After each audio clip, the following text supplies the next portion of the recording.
Money FM 89.3, best of breakfast.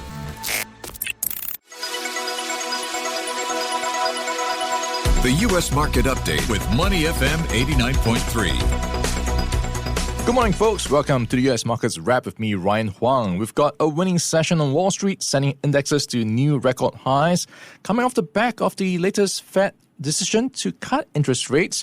So that's providing some tailwinds. So looking at what we have on the screen, the markets looking at the Dow up 0.3%, the Nasdaq up 0.9%, and the S&P 500 higher by 0.5%. Notably, the small cap focused Russell 2000 surged 2.5% and the session at a record for the first time since 2021. So let's check in now with Christine Short. She is the Vice President of Research at Wall Street Horizon. Christine, thanks for joining us. How are you doing? I'm well. Thanks so much for having me. Great having you on as usual. So let's dive into what's playing out right now off the back of the latest Fed rate cut. It looks like there is a bit of optimism coming back into the markets right now, new highs. What do you take away from the latest session? Yeah, we all expected that the 25 basis rate cut yesterday was pretty well priced in. That's been the expectation for some time now. I think it was some of the comments and the, likelihood of two more rate cuts this year and then continuing into 2026 with possibly one rate cut that, investors are looking at, as well as some of the great news we've heard out of some of the large tech companies, specifically with the AI trade doing particularly well right now. So there is a lot of optimism out there, especially as we, head into the next earnings season, which we're going to be starting here again just in a few weeks' time. And in earnings momentum, I will just say, earnings estimates usually come down as you head into the earnings season, and then once companies report, they beat and, the stocks pop.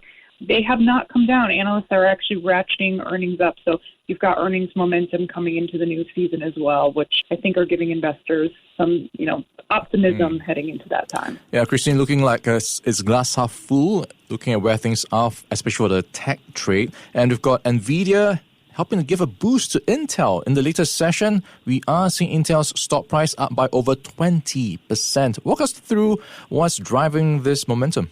Yeah, we've been getting such exciting news out of the AI space in the past week. Just yesterday, Microsoft announced its plans to spend $4 billion on a second data center in Wisconsin. They said it would be the most advanced AI data center in the world.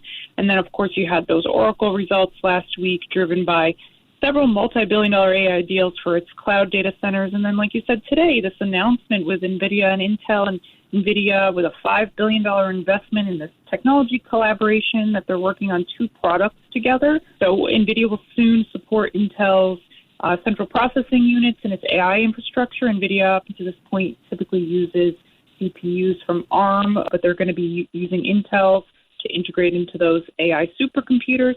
And then on the flip side, they will be contributing their GPUs or their graphics processing units to Intel chips, which are used in laptops and PCs. With those two product collaborations, NVIDIA CEO Jensen Huang says the TAM for that is about $50 billion. So investors are very happy about that. Like you said, Intel stock in particular soared. They're now outpacing many of their peers after they were falling behind and lagging a lot of the AI and chipmaker peers all year. Now they are performing second best amongst all these peers, just lagging Oracle at this point. And so best day in 38 years for Intel. NVIDIA is up about 28% year to date, but they only gained about 3.5% on this Intel deal. But overall, like I said, great news all around within the AI space. Yeah, a bit of a mixed bag of news, though, for NVIDIA, which saw Jensen Huang, its CEO, saying he is disappointed on a report that China has banned its AI chips in favor of going domestic. What do you take away from this, especially with the U.S.-China trade talks going on?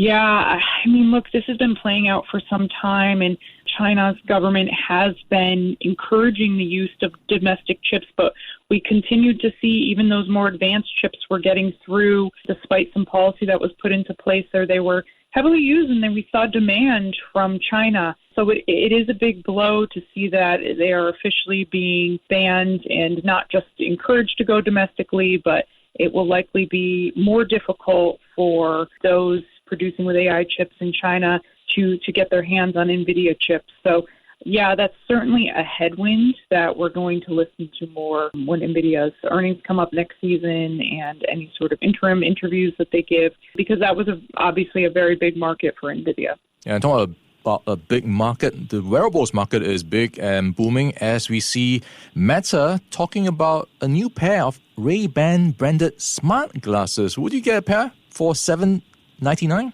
Oh, I don't know. That price point sounds a little high. I'm not so high on the wearables, but I certainly know some people that would be into that and that are excited about it. Obviously, this was announced at Meta Connect, which has been going on the last couple of days here in the U.S. The smart glasses are controlled by a wristband called Meta Neural, and that was introduced actually last year as part of the Orion demo. Picks up on subtle hand gestures. Unlike Orion, which is the more advanced smart glasses that aren't available yet, and it'll likely be years before they are because it includes augmented reality and eye tracking. Unlike that, these new smart glasses are going to be available just in a couple weeks' time, September 30th. Gosh, that might actually be next week. I don't know what's the date today. It's just a couple weeks for $799, like you said. And look, Meta's been trying to get into the wearables and the hardware space for some time because up until now, they've really had to rely on competitor devices for anyone to experience their apps, right? So smartphones by Google and Apple. They started with the virtual headsets. I don't think that's gone where they had hoped. Smart glasses seem like the more practical way to connect with consumers. And these latest glasses let users connect to the cloud. They can access the internet and all of their social media apps, Instagram, WhatsApp, Facebook.